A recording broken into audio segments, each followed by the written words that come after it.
Hi, my name is Lotte Wubben-Moy and this is First Impressions. Loudest. That is not hard. Jill Scott, you know who you are. It's quite easy, isn't it? The call up. Okay, I was in the States and I got a bit frazzled because I didn't really know who the caller was, and when you're in the States you don't really want to pick up the phone to random numbers because you know you're going to get charged. So it was a case of, okay, I'm getting this unknown call. Do I pick it up because it might be something really important, or do I get the charge for the phone bill? And obviously I picked it up and it was Phil on the other end, so yes, I was glad that I picked it up. Debut. It was against Northern Ireland last year, 2020. I came on about 75 minutes for Leah, my teammate at Arsenal. My debut was definitely a moment of light and a moment of joy, not just for me but also for my family, and a moment when I realised everything had sort of come full circle and all the work that I'd put in was finally put into one day, and that was my debut. Best part of being a lioness? I think the best part of being a lioness is knowing that you're part of such a small, finite group of players that are at the top of the game in England. It's such a competitive team, such a competitive country for football as a whole. I think there's no greater compliment coming into a camp, knowing that you've been selected, but then again to go on to continue to compete and to continue to push everyone else in the team. It's a really cool opportunity to get, and I hope to continue to be selected. Leah Williamson.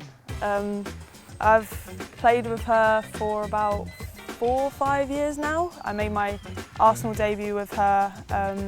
She'd obviously been an established player at that point, and I remember her saying to me, just enjoy it, you don't get these moments very often, and I guess 4 years later she then said the same thing to me when I made my England debut. Honestly, it's cool just to be able to experience life with close friends and people you appreciate, and Leah's definitely one of them.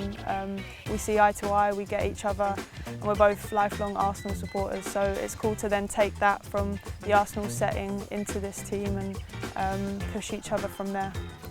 The Young Guns. I like this because it's a homage to the Gunners, but obviously not all the Young Guns are Gunners. The likes of me, Neve, Ella Toon.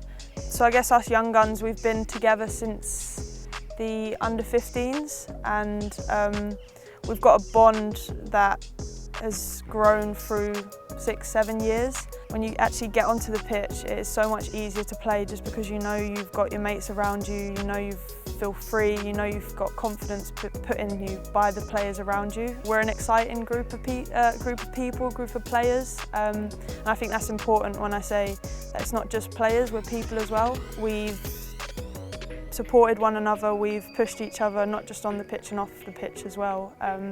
So I definitely think that's a distinct part of our group as Young Guns, and I hope that we can be an exciting light with that for the team here at the Lionesses. I reckon I'm closest to Alessia Russo. She's obviously injured at the moment and I'm gutted because I really miss her. She's like a sister to me. We went to UNC together over in the States, and then she's obviously joined Manchester United and I'm at Arsenal, so it is a bit tough when we play one another, but I guess when we eventually come to camp, it's like sort of that homecoming, reuniting back together again, and I can't wait till she's back in the setups and back healthy. The quickest.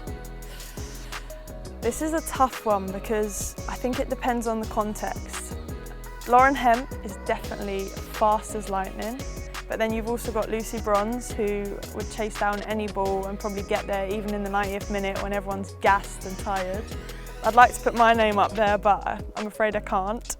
I'm going to have to give it to Lauren. She's rapid. She is rapid. I need to have whatever she's having for breakfast if it makes her that fast. Music. I think this is one of the most important things that contributes to the vibes on camp. We've got our DJ, which usually is either Leah or Kira's got a good playlist actually, but music definitely contributes to the good vibes. Personally, I have different music tastes to I think a lot of the girls, but I ride with anything, and Honestly, if you can get me dancing to music, I'm happy. So yeah, keep the good vibes going and keep the good tunes on as well. Steph Horton, Skip. She's definitely someone I look up to, and I know that's the case for a lot of young girls across England. She's got such a full heart. She's a wonderful role model, and she's, an excellent player. She's a very valuable part of our team, and I think that shows in the way she treats others, the way she conducts herself. And when it comes to captaining your country, I've been lucky to do that at under-17s level, but the burden that must be on her shoulders with the nation, with this whole team and the expectations, she definitely carries it with such grace and class and elegance. Most competitive. Firstly, I'm going to start off with the end in mind. Lucy Bronze, definitely most competitive. She, like me, went to UNC Women's Soccer. UNC Women's Soccer is a programme led by Anson Dorrance, and he created a competitive cauldron wherein you get ranked on everything in training. So like 1v1s, 5v5s, like everything you get ranked on. And at the end of the day, it all gets printed out on a sheet of paper and you know how well you've done compared to the rest of the team. The competitive cauldron is so transparent in the fact that if you've lost, you've lost. If you've won, you've won. And to me, and I know to Luce, if you are not winning, then it hurts, and it hurts to see that on paper. It definitely makes you fearful of losing, and as a result, you just do anything to win. And I can definitely see that with Lucy. She's brought that here, she's brought that to City, and she continues to be the most competitive just because she does not want to lose. Family. My family are not the most conventional family when it comes to football, I guess.